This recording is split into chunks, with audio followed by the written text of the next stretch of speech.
I want to talk about Julius Randle. I realize I'm a day behind for the Milwaukee game specifically, but I also just want to talk about how he's performed for the season at large and how that has seriously affected the New York Knicks, as well as some of the long-term implications and just like kind of the overarching career of Julius Randle. Hello everybody, welcome to Awesome Rusty Bucket. Subscribe to the channel if you haven't already and drop a like on this video. It only takes 1 second. It makes a massive difference in how the video performs in the YouTube algorithm. As you can tell, a little bit of a different set here. This is a different angle on what is going to be the main channel set that I'm hoping to be the future of what the look of this second channel is. Might mess with things a little bit, but yeah, there's more outside of the camera frame that frankly looks awesome. This is the best set that I have ever put together. Thank you to Rudy as well for helping with that. But with that said, the New York Knicks narrowly lost the game to the Milwaukee Bucks, losing by just 5 points. And in that game, Jalen Brunson absolutely went off. He was hitting everything. He was super clutch, hit a really big three with a minute left to go. And then Julius Randle decided that he was going to go 5 for 20. Here's the thing, a game like that, every once in a while, we can let that slide. However, if you take a look at the games before that, you have a 6-point performance versus the Cleveland Cavaliers, shooting 3 for 15, a 5 for 14 performance, which is the second most efficient field goal percentage he's had this season at 35.7%.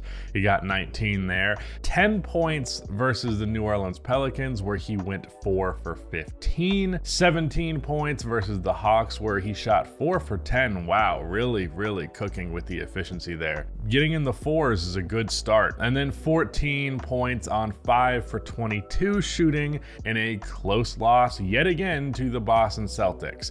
So the New York Knicks have started their season 2-4. And mind you, New York Knicks, in my opinion, one of the better teams in the Eastern Conference. Like, whether or not you're a big fan of their play style, which I'm certainly not, primarily due to Julius Randle, they are a good team. At least they should be. However, Julius Randle has decided he's not going to show up this season. For the year as a whole, he is averaging 13.7 points on 27% shooting from the field, 22% shooting from three. He is shooting 30% on 2-pointers as a whole and 62% from the free throw line. Now, as I mentioned, a lot of those performances are in super close losses. So they lose by 4 to the Celtics, they lose by 9 to the Pelicans, they lose by 6 to the Cavaliers, and they lose by 5 to the Bucks. All of these are single digits. All of these are the matter of a few shots going in for Julius that didn't.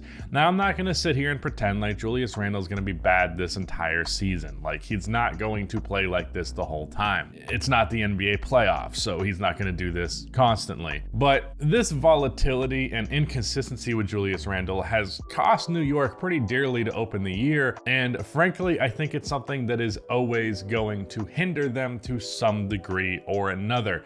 Now, Julius Randle on his best days is an all-NBA level player who is a fantastic scorer when his jump shot is landing. However, his play style is that where he kind of lives and dies by his jump shot, and he's really not the best jump shooter on a night-by-night basis. He can be pretty good at times, and then he can be just absolutely disastrous in others. And of course, as I mentioned, he has a tendency to do that at the worst possible times in the postseason.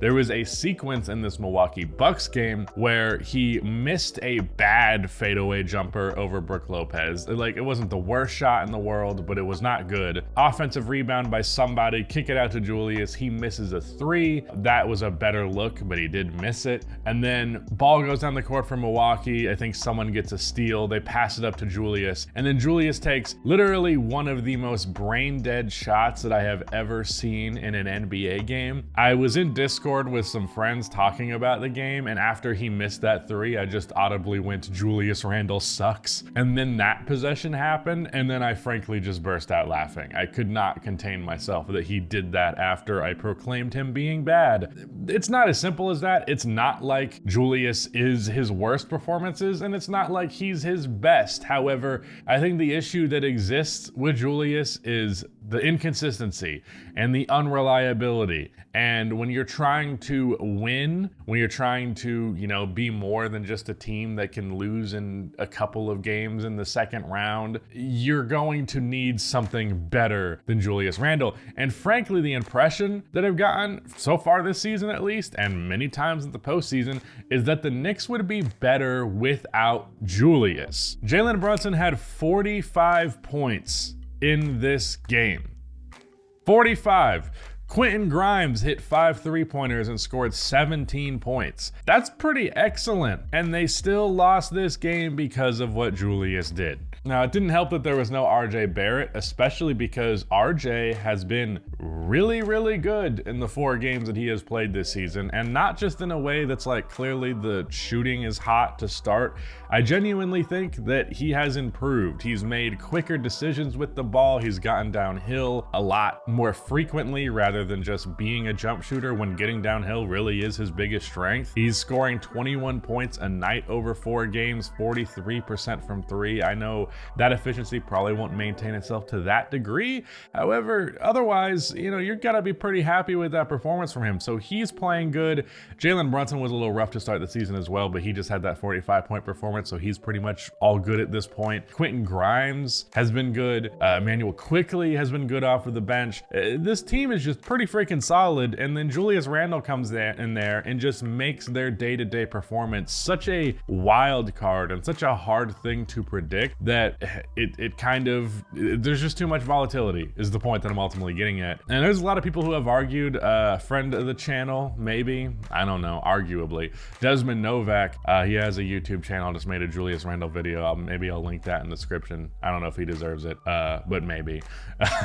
He has argued for a while as a Knicks fan that the team would just be better off without Julius Randle, and frankly, I get that impression as well. And the problem that then exists with that is that, he's kind of falling into that category then of like a really good player often, but not the type of guy that you want if you're trying to go further than, as I mentioned, just the second round. So yeah, he's been really bad to start this year. He will be better, the Knicks will be better, but this is ugly and it's a problem. I was actually watching that game basically hoping that the Bucks would lose because it would make for good content, just to be like, oh shit, the Bucks are 2-3 and they've lost to the Knicks, the Hawks, and the Raptors. However, they didn't lose, so that's really the main reason that I'm upset here, is that I was robbed of easy clickbait, because nothing gets clicked like hate. But maybe we'll see that happens with this video, because I'm probably gonna title it like Julius Randle Stinks or something like that. But yeah, I'm curious how Knicks fans feel about that. I've historically made fun of the Knicks just because I think it's fun to do. I don't actually have any hate towards the Knicks as a franchise. However, I do dislike this Knicks team pretty much exclusively because of Julius Randle, because his play style, when it's bad, is so bad and so hard to watch. It's just a very bad viewing experience. I just can't. I just can't with this team. The 2013 Knicks are one of my favorite teams of all time, so I can like a Knicks team. I just don't like this one. Anyways, shout out to Rudy for editing this video, and goodbye.